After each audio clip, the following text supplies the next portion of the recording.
आइए बच्चों, आपका फिर से हमारे विद्यालय में स्वागत है। आज हम जंतुओं में पोषण के बारे में जानेंगे। बच्चों, क्या आप बता सकते हैं हम भोजन क्यों करते हैं? सोचिए, आप यदि भोजन नहीं करते तब कैसा महसूस करते हैं? हाँ, आपको थकान होती है, आपके अंदर चिड़चिड़ापन आ जाता है। जबकि आप भरपेट भोजन कर लें तो ऐसा कुछ भी नहीं होता है, क्योंकि भोजन से हमें ऊर्जा मिलती है, हम चुस्ती फुर्ती महसूस करते हैं। लेकिन ये ऊर्जा हमें सीधे भोजन से नहीं मिलती है, बल्कि हमारे शरीर में पोषण के बाद ही यह हमें मिलती है। अब प्रश्न उठता है कि यह पोषण क्या है? जैसा कि आप जानते हैं, सभी जीव प्रारंभ में बहुत छोटे होते हैं, लेकिन धीरे धीरे बढ़ते हुए ही बड़े होते हैं। जीवों में वृद्धि के लिए भी भोजन की आवश्यकता होती है, क्योंकि वृद्धि के लिए आवश्यक तत्व इसी भोजन से प्राप्त होते हैं। इसी कारण सभी जीव अनिवार्य रूप से भोजन ग्रहण करते हैं। जब भोजन पचता है तभी शरीर को पोषक तत्व प्राप्त होते हैं, अर्थात जीवों द्वारा भोजन ग्रहण करने और इसे पचाने की क्रिया को ही हम पोषण कहते हैं। अब आइए जानते हैं कि पोषण की आवश्यकता आखिर क्यों पड़ती है। जैसे कि हमने अभी अभी चर्चा किया कि शरीर के वृद्धि के लिए भोजन की आवश्यकता है। इसके साथ ही हमें उत्तम स्वास्थ्य और शारीरिक विकास, गतिशीलता, इनके लिए भी भोजन की आवश्यकता है, क्योंकि इन सभी कार्यों के लिए ऊर्जा की आवश्यकता पड़ती है और ऊर्जा की पूर्ति भोजन से ही हो सकती है। इसीलिए पोषण की आवश्यकता है। पोषण की प्रक्रिया के दो भाग होते हैं, भोजन का अंतर्ग्रहण और भोजन का पाचन। अंतर्ग्रहण का अर्थ है भोजन को मुख के अंदर लेना, और पाचन का अर्थ है भोजन के जटिल अवयवों का सरल एवं घुलनशील खाद्य पदार्थों में टूटना। बच्चों, भोजन का अंतर्ग्रहण तो सभी जीवों में मुख से ही होता है, लेकिन सभी जीवों के मुखांग अलग तरीके के होते हैं। जैसे पक्षियों में विभिन्न प्रकार के चोंच, विभिन्न कीटों में पैने और नुकीले मुखांग, और विभिन्न जानवरों के मुखांग भी आप देखिए कितने अलग अलग तरीके के होते हैं। विभिन्न सरीसृपों में, रेंगने वालों में भी देखिए मुखांग अलग अलग है। चूहों और खरगोश के जाति के भी जानवरों के मुखांग अलग होते हैं। बच्चों, मुख में भोजन के जाने के बाद दांतों द्वारा उन्हें छोटे छोटे टुकड़ों में तोड़ा और फाड़ा जाता है।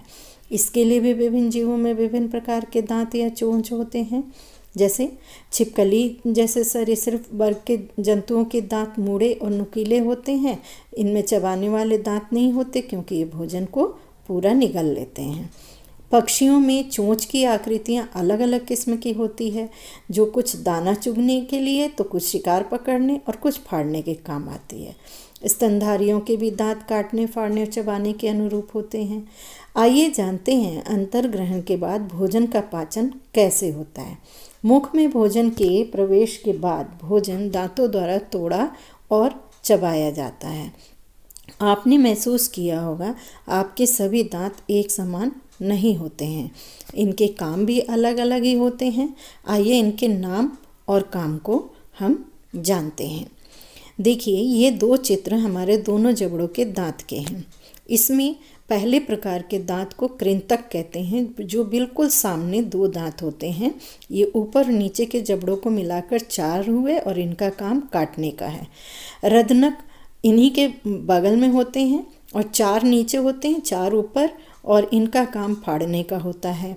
अग्रचर्वणक, ये इनकी संख्या भी कुल 8 होती है और पीसने और चबाने का कार्य करते हैं। चर्वणक जो है ये कुल 12 होते हैं, 6 नीचे 6 ऊपर, पीसने और चबाने का कार्य करते हैं। तो आपने देखा, मुख में भोजन का सामना दांतों से होता है। दांतों द्वारा काटे और चबाए गए भोजन में लार ग्रंथियों से स्रावित लार मिल जाती है, जिससे भोजन चिकना और लसलसा हो जाता है। लार में टाइलिन नाम का जो एंजाइम होता है, वो रोटी के कार्बोहाइड्रेट के जटिल कणों को मीठे ग्लूकोज में बदल देता है। लार के साथ चिकना होकर भोजन आहार नाल के ग्रसनी में और फिर ग्रासनली में पहुंचता है। यहाँ भोजन का पाचन नहीं होता है। ग्रास नली से भोजन आमाशय में पहुंचता है और यहाँ काफ़ी देर तक रहता है। इसका पाचन यहीं होता है। आमाशय की दीवारों से जठर रस का स्रावन होता है, जिसमें हाइड्रोक्लोरिक अम्ल श्लेष्म पाए जाते हैं और यहाँ से पेप्सिन और रेनिन निकलते हैं। पेप्सिन द्वारा प्रोटीन का पाचन होता है और रेनिन दूध को दही में बदलता है।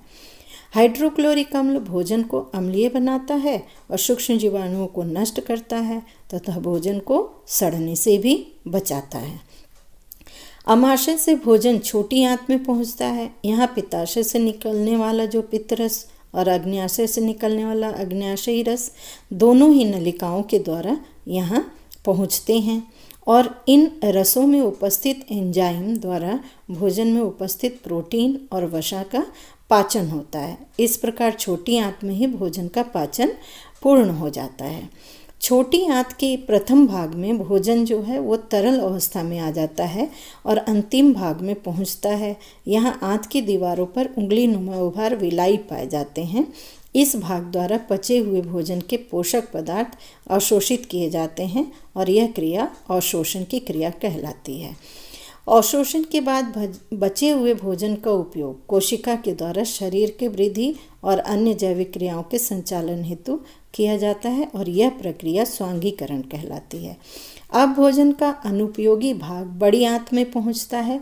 यहाँ भोजन के अतिरिक्त पानी का अवशोषण होता है। बचा हुआ अपशिष्ट भोजन अर्ध ठोस के रूप में मलाशय में एकत्रित होता है और गुदा के द्वारा मल के रूप में बाहर निकलता है और यह क्रिया बहिक्षेपण कहलाती है। तो इस प्रकार पोषण की क्रिया जो है वो इन चरणों में पूर्ण होती है: अंतर्ग्रहण, पाचन, अवशोषण, स्वांगीकरण और बहिक्षेपण। आइए हम इस तालिका को देखकर विभिन्न अंगों में पाचन क्रिया कैसे संपन्न होती है उसे जानते हैं। देखिए, मुख गुहा में जो पाचक रस है वो लार है या टाइलिन एंजाइम है। ये भोजन की कार्बोहाइड्रेट को माल्टोज में बदल देती है। ग्रास नली में कोई पाचक रस नहीं होता, इसमें चबाया हुआ भोजन पहुंचता है। आमाशय में जठर रस और हाइड्रोक्लोरिक अम्ल होती है। ये प्रोटीन, दूध और पॉलीपेप्टाइड्स दूध से दही बनाता है, इस सरल रूप में बदलता है। छोटी आंत में पित्त रस, अग्न्याशयी रस होते हैं। ये वसा, प्रोटीन, पॉलीपेप्टाइड, स्टार्च और माल्टोज को माल्टोज एमिनो अम्ल, वसा अम्ल और ग्लिसरॉल में बदल देते हैं। बड़ी आंत में कोई पाचक रस नहीं होता है। यहाँ अतिरिक्त जल का अवशोषण होता है। गुदा द्वार में भी कोई पाचक रस नहीं होता है। यहाँ जो अस्थायी रूप से अपशिष्ट और जो अनपचे होते हैं भोज्य पदार्थ वो यहाँ आकर इकट्ठे होते हैं और बहिक्षेपण से फिर बाहर कर दिए जाते हैं। बच्चों, इस प्रकार आपने जंतुओं में, विशेषकर मनुष्य में पोषण की क्रिया को देखा और समझा। आशा है आपको मनुष्य में पोषण की क्रिया समझ आ गई है। तो आप प्लीज़ मेरे चैनल को सब्सक्राइब करें, लाइक करें और शेयर करें, जिससे और भी बच्चे इसका लाभ उठा सकें। धन्यवाद।